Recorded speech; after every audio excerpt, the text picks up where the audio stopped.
आपने देखा happy new year का प्रोग्राम था, उसके अंदर हज़ारों की तादाद में लोग थे। नारे किसके लग गए? सोशल मीडिया भरा पड़ा है।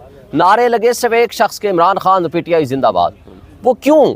इसलिए कि जितनी नफ़रतें आप फैला रहे हैं, उस नफ़रत का इजहार लोगों को मौका दें, ताकि 8 फरवरी को वो मोहर लगा के अपनी नफ़रत का या अपनी कैथारसिस दूर करके अपनी एक्सप्रेशन कर सके। शोएब शाहीन साहब बताइएगा कि मैक्सिमम पाकिस्तान तहरीक इंसाफ के उम्मीदवारों के कागजात नामजदगी मुस्तरद होने के बाद पीटीआई के जो सपोर्टर्स हैं वो आप लोगों की तरफ देख रहे हैं। अब स्ट्रेटजी क्या है, प्लान बी क्या है, खान साहब की डायरेक्शन इस हवाले से क्या है? मुस्तरद होने के बाद आप लोगों ने क्या होमवर्क किया है, क्योंकि आप लोग पहले भी इन रिजर्वेशंस का तहफ़्फ़ुज़ात का इजहार कर चुके थे।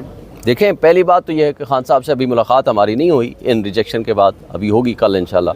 लेकिन क्या ये तय नहीं हुआ था कि अगर मुस्तरद होंगे तो हमें क्या करना है? सुन ले, हम पहले इलेक्शन कमीशन के पास गए, फिर हम अदालत में आए और सुप्रीम कोर्ट ने हमारे हक़ में फ़ैसला दिया।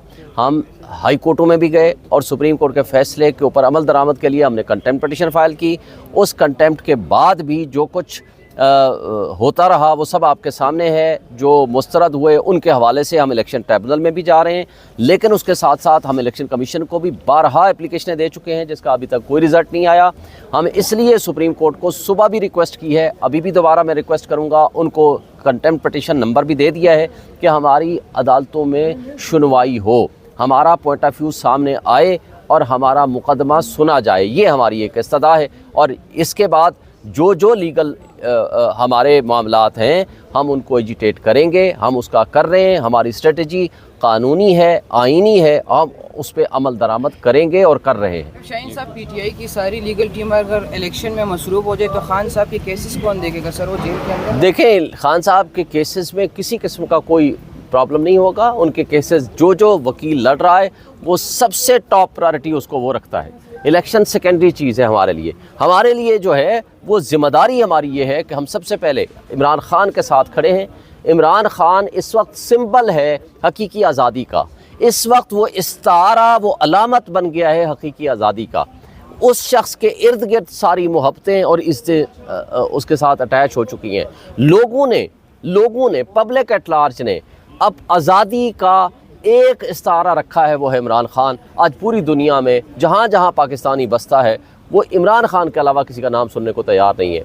इसलिए हम समझते हैं कि उसके खातिर उसके साथ जो सिंसियर एंड लॉयल होकर खड़ा होगा तो इंशाअल्लाह ताला उसको इलेक्शन लड़ने की भी ज़रूरत नहीं है। इसलिए अवाम हमारा इलेक्शन लड़ रही है। शाहीन साहब, आप बताएं कि आज कोर्ट रूम नंबर 1 में गए, कहा गया कि हम आपको वक्फे के बाद सुनते हैं। अदम पैरवी की वजह से बेंच उठकर चला गया, आपको कोई वहाँ पर बंदा मौजूद ही नहीं। जी, अभी मैं उनसे बात करूंगा। अभी जाकर उनको रिक्वेस्ट राइटिंग में मैं दे आया हूँ। उनके अच्छा होता कि मैं उनको मैं स्टाफ को लिखवा के आया हूँ उनको कि कौन सा हमारा केस है, रिक्वेस्ट भी करके आया हूँ और अभी दोबारा जाऊँगा। मैं उम्मीद करूँगा कि इंशाल्लाह हमारा केस लग जाए। हमने केस लगवाने की रिक्वेस्ट करनी थी, वो कर भी दी है, स्टाफ को भी करना है। अच्छा सर, ये बताएं कि जैसे आपके जो शुकूक व शुबहात हैं नवाज शरीफ साहब को लेकर, मुस्लिम लीग नून को लेकर, पीपल्स पार्टी के स्पेशली बिलावल भुट्टो के अगर बयानात देखे जाएँ तो आप लोगों के एक जैसे हैं और बिलावल भुट्टो बारहा ये बात कह चुके हैं कि इमरान खान को इलेक्शन के लिए बाहर होना चाहिए, उनके साथ ज़्यादती है कि अगर उनको रोककर इलेक्शन किया जाए।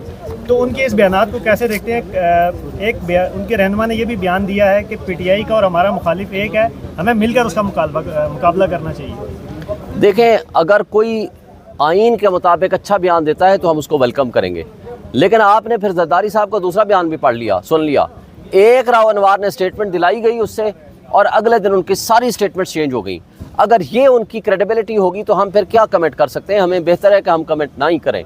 Let them decide by themselves. अगर क्या वो आइन के साथ खड़े हैं या नहीं, क्या वो कानून के साथ खड़े हैं या नहीं, क्या वो फ्री ट्रांसपेरेंट इलेक्शन चाहते हैं या नहीं चाहते। अच्छा सर, कहा जा रहा है लीगल टीम पर बड़े एतराज़ात किए गए कि पीटीआई को लीगल टीम ही जो है वो डुबो रही है। आज भी आप पहले अदालत में पेश हुए थे अपना केस फिक्स करवाने के लिए, लेकिन फिर कहा गया था कि ब्रेक के बाद आए। उसके बाद आप आए, आप यहाँ पे मीडिया टॉक कर रहे हैं, अंदर काजी साहब वापस चले गए। फिर लीगल टीम क्या करे? लीगल टीम रिक्वेस्ट कर, सुन लेना, जवाब सुन लेना। लीगल टीम इस वक्त बेस्ट अपनी सर्विसेज दे रही है। मुश्किलात के बावजूद इस वक्त लीगल टीम सबसे ज़्यादा मेहनत कर रही है और इसमें कोई शक नहीं है। एतराज़ात हर किसी की तरफ से। अब ये फैसला सोशल मीडिया ने तो नहीं करना ना, या जो बाहर हमारी लीगल टीम के बाहर बैठने वाला जो बंदा है उससे तो नहीं फैसला करना ना कि हमारी लीगल टीम ने क्या स्ट्रेटेजाइज़ करना है, स्ट्रेटेजी क्या अपनानी है। इंशाल्लाह हमारी स्ट्रेटेजी बिल्कुल मुकम्मल है। हम तमाम हवालों से मुकदमात की पैरवी भी कर रहे हैं। हम इलेक्शन कमीशन के पास भी जा रहे हैं, हम हाई कोर्ट में भी जा रहे हैं और सुप्रीम कोर्ट में भी जा रहे हैं। और इंशाअल्लाह हमारा केस जो लगेगा तो हम उम्मीद रखते हैं कि सुप्रीम कोर्ट से कि वो हमें इंसाफ देगा। तो लीगल टीम के जो मामलात हैं वो हम लीगल टीम को ही डिसाइड करने दें, और पीटीआई का इंटरनल मामला है उसको डिसाइड करने दें। बाहर बैठ के दोस्तों का एतराज़ हो सकता है, आप हमें सजेशन दे सकते हो, हर तरह का एतराज़ हो सकता है, लेकिन हमें अपनी मुश्किलात का पता है, लिहाजा हम अपनी मुश्किलात अदालतों के सामने रखते हैं, रख रहे हैं, और हमने हर तरह की जो लीगल बैटल है, लीगल फाइट है, उसको लीगल तरीके से कर रहे हैं। सरदार लतीफ़ खोसा साहब के बेटे खुर्रम लतीफ़ खोसा साहब के ख़िलाफ़ जिस तरह कल दहशतगर्दी का मुकदमा करके पुलिस ने उनको गिरफ़्तार कर लिया, मैं उसकी शदीद मज़म्मत करता हूँ। अभी मुझे पता चला जमशेद दस्ती ने कोई अपनी वीडियो बयान जारी किया है जिसके ज़रिए उसने बताया कि उसकी बेगम और उसके बच्चों के साथ बड़ी ज़्यादती की और उसके साथ बड़ा ज़्यादती की। आपके सामने सब कुछ नज़र आ रहा है, और न सिर्फ ये कि वकीलों को गिरफ्तार करना शुरू कर दिया जो प्रपोजल स्कैंडल्स की सूरत में या कागजात लेकर गए हुए थे। मसलन परसों की मिसाल आप गुजरात को देख लें, परवेज़ इलाही के लिए जो वकील गए थे, सरदार अब्दुर्राज़िक ख़ान, मलिक अमजद परवेज़ और बाकी, अमजद परवेज़ नवाज शरीफ का वकील है, लेकिन इत्तेफाक से वो लोग चले गए तो ये कुछ हो रहा है। तो ये सारी चीज़ें अभी काजी फाइज ईसा साहब से आप क्या क्या ये जो बता रहे हैं ये भी उनके सामने रखेंगे, और अभी मुलाकात करने जा रहे हैं तो क्या कहेंगे? अभी इंशाल्लाह मैं मुलाकात करूंगा, रिक्वेस्ट उनको करूंगा कि जी हमारा वो जो केस है वो लगाएं, और इंशाल्लाह मैं उम्मीद रखता हूं कि वो हमारे केस को लगाएंगे और फिक्स करेंगे इंशाल्लाह।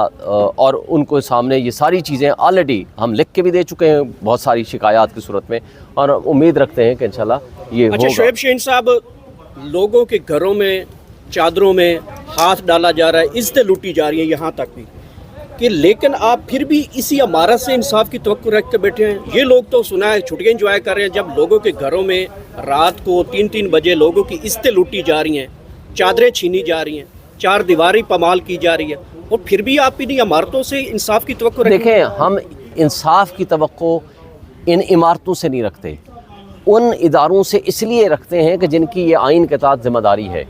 चूँकि ये आइन मौजूद है, उसके अंदर ये ज़िम्मेदार हैं, इनकी कॉन्स्टिट्यूशनल ड्यूटी है कि लोगों के हुकूक़ का तहफ़्फ़ुज़ करें और लोगों को free and fair election, transparent elections का माहौल दें। और ये ज़िम्मेदारी इन्होंने आइन के तहत इनके लोगों के हुकूक़ के तहफ़्फ़ुज़ की कसम उठाई हुई है, और अगर ये अपनी ज़िम्मेदारी अदा करने से कासिर रहते हैं तो ये इनके ऊपर एक ज़िम्मेदारी होगी कि इन्होंने क्यों अपनी ज़िम्मेदारी अदा नहीं की। तो तारीख़ फिर किसी को भूलती नहीं है, तारीख़ इनके किरदार को याद रखती है।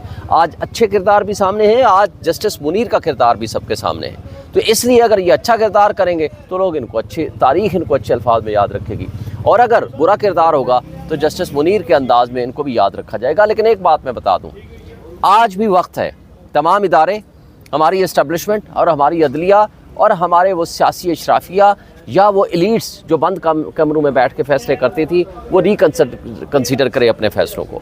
अगर वो नहीं करती है तो नुकसान जो होना है इस मुल्क का, जो तबाही होनी है, माशी तबाही होनी है, जो सियासी अदम इस्तेकाम में इजाफ़ा होगा, और जिसके ज़रिए मुल्क की इकाइयाँ और जड़ें खोखली हो जाएंगी।